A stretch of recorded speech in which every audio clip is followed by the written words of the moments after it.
Welcome everyone. Illustrator আরেকটি ক্লাসে আপনাদের সবাইকে স্বাগতম। এটি আমাদের ইলাস্ট্রেটরের ক্লাস নং 18। আজকের ক্লাসে আমরা দেখব কীভাবে প্যাটার্ন তৈরি করতে হয়। তো আমরা প্রথমে ইলাস্ট্রেটরে চলে যাই। তো ইলাস্ট্রেটরে আসার পরে আমরা যদি প্রথমে একটি শেপ নেই প্যাটার্ন কি সেটি দেখার জন্য, তাহলে আমরা এটিকে একটা রেক্টেঙ্গেল ড্র করলাম। দেন আমরা যদি আমার সোয়াচেস প্যানেলে যাই, সেখানে আপনারা নিচে কিছু জিনিস দেখতে পাবেন প্যাটার্ন টাইপের, যেগুলোকে আমরা প্যাটার্ন বলে থাকি।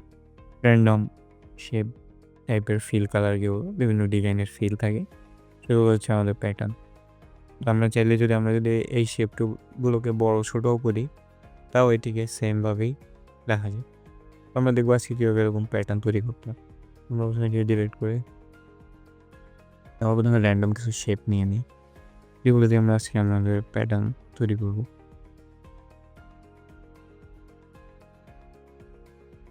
তো আমরা ডিফারেন্ট কিছু শেপ নিলাম। আমরা এদের ফিল কালারগুলো চেঞ্জ করি অ্যান্ড স্ট্রোক সবগুলোরই ফিল ছাড়া আমরা ডিফারেন্ট কালার দিয়ে দিই। দেন আমরা সবগুলো স্ট্রোকই অফ করে দেবো, কারণ এটি আমাদের প্রয়োজন নেই। তাই আপনারা চাইলে রাখতে পারেন বা আপনাদের ইলাস্ট্রেশন যেমন হয়। তো এরকম র্যান্ডম জিনিসপত্র নিয়ে দেন প্রথমে এগুলোকে সিলেক্ট করতে পারেন। সিলেক্ট করার পর অবজেক্টে যাবেন, দেন প্যাটার্ন, দেন মেক। তখন দেখবেন আপনারা যখন এরকম এই যে এটি মেক করার পরে দেখবেন যে একটি সাইন আসবে যে এটি added to the sources panel, and okay দেবেন। আপনারা দেখবেন যে এখানে এটি অ্যাড হয়ে গেছে আপনাদের সোর্সেস প্যানেল, অ্যান্ড আপনাদের প্যাটার্নটা এখানে একটা প্রিভিউ অপশন দেখা যাবে আর কি। তো আপনারা চাইলে এগুলোকে কাস্টমাইজও করতে পারেন, যেমন আমি ট্রায়াঙ্গেলটাকে আরও ছোটো করে নিচ্ছি বা হেক্সাগনটিকে আরও ছোটো করছি।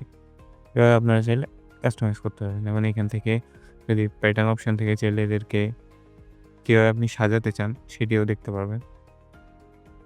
তো আমরা আপাতত এটিকে গ্রিড হিসেবে রাখি, অ্যান্ড 3/3কে আপনারা চাইলে বাড়াতে পারবেন, যেমন 3/5 অ্যান্ড দেন 7/5। আপনারা যেরকম ইচ্ছা সেরকম বাড়ালাম। তো আমরা এরকম র্যান্ডম রাখি, দেন ডান দিয়ে দিলেই আমাদের এই প্যাটার্নটি এখানে চলে আসছে। আমরা প্রথমে এগুলোকে ডিলিট করে দেবো। দেন যদি আমরা এখন কোনো শেপ নেই, শেপ নেওয়ার পরে আমরা এটিকে সিলেক্ট করি, দেন আমরা যদি ফিল কালার সোর্সেস থেকে ফিলের মধ্যে প্যাটার্ন ক্লিক করি, তখন এরকম প্যাটার্ন তৈরি হয়ে যাবে।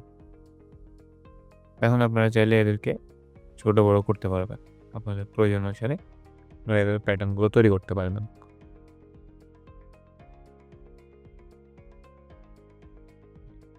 তো আমরা এখন আবার অন্যভাবে কীভাবে আমাদের ডিফারেন্ট আমরা চাইলে আমাদের তৈরি করতে পারি, আমাদের প্যাটার্ন তৈরি করতে পারি সেটি দেখব।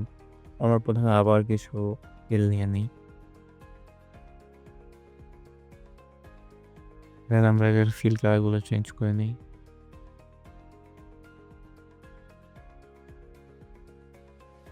তো আমরা যখন এদেরকে এরকম সিলেক্ট করে নেব, আমরা স্ট্রোকটা অফ করে দিই, দেখতে সুন্দর দেখা যাচ্ছে না। তো আমরা এরকম কিছু র্যান্ডম শেপ নিয়ে নিলাম, আমরা এগুলোকে একটু ক্লোজ রাখি, বা আপনারা আপনাদের প্রয়োজন অনুসারে যেভাবে প্রয়োজন হয় সেভাবে রাখতে পারেন। তারপর প্রথমে সবগুলোকে সিলেক্ট করব, দেন আমরা প্রথমে সবগুলোকে সিলেক্ট করবো, দেন আমরা অবজেক্টে যাবো, দেন ট্রান্সফর্মে গিয়ে ট্রান্সফর্ম ইচে যাওয়ার পরে এখান থেকে আমরা চাইলে এদের প্রপার্টিসগুলো চেঞ্জ করতে পারবো, যেমন এদের হরিজন্টালি এবং ভার্টিক্যালি কোথায় থাকবে, বা তাদের স্কেল। যেমন আমরা দুইটিকে যদি ছোটো বড়ো আমরা এগুলোকে করতে পারবো, দেন এদের আমরা চাইলে অ্যাঙ্গেলও চেঞ্জ করতে পারবো। আর আমরা যদি এখানে একটা অপশন দেখি র্যান্ডম, তখন এদের জিনিসপত্রগুলো র্যান্ডমলি চেঞ্জ হচ্ছে, এদের পজিশনগুলো র্যান্ডম হয়ে যাবে। তো আমরা দেন ওকে দিই, এটি একটি র্যান্ডম তৈরি হয়ে গেল। দেন আমরা আবার সেম প্রসেসই অবজেক্টে গিয়ে দেন আমরা প্যাটার্নে যাব, দেন মেক প্যাটার্ন, দেন ওকে। আমাদের এটিও প্যাটার্ন এড হয়ে যাবে। আমরা চাইলে এদেরকে কাস্টমাইজ করতে পারবো এবং এটি ফুল র্যান্ডম প্যাটার্ন টাইপের তৈরি হয়ে গেছে। তো ওকে দেওয়ার পরে আমরা সেমভাবেই কীভাবে অ্যাপ্লাই করতে হয় সেটা আমরা প্রথমে একটা ফিল নিই, একটা শেপ নিয়ে এলেন, আমরা এটার উপরে গ্রেডিয়েন্ট অ্যাপ্লাই। এভাবে চাইলে আপনারা গ্রেডিয়েন্ট অ্যাপ্লাই প্যাটার্ন তৈরি করতে পারেন। বিভিন্ন প্যাটার্ন, বিভিন্ন ব্যাকগ্রাউন্ডে ইউজ করতে পারেন আপনার প্রয়োজন অনুসারে। তো আজকের ক্লাসের জন্য এতটুকুই। ধন্যবাদ সবাইকে। দেখা হচ্ছে পরবর্তী ক্লাসে।